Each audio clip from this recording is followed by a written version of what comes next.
Saan yung ano?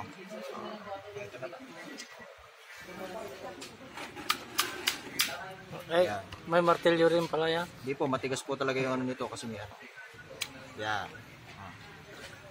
Lalak po yung spring sa loob. Ayan po siya. So iba naman po yung pagkalas nito pagka ilalabas. Pag ilalabas ito, una niyang tatanggalin lang natin itong guide rod.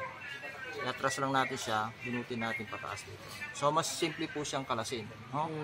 Tapos ito, iabanti lang na, itaas natin, iabanti ng konti doon, tsaka iangat. Ganun lang siya.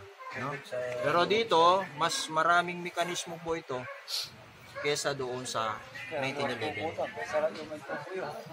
Ayun, kung ibabalik natin ito, ganun lang po. Kung marunong kayo doon, mas mabilis po yan.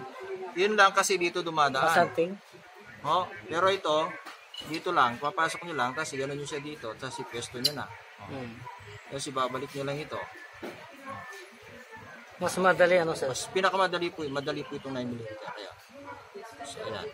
Pag naipwesto nyo na po yan, babalik nyo lang siya. Ito, ano po ito, long dash eh. Gaganon, itatapat nyo rin.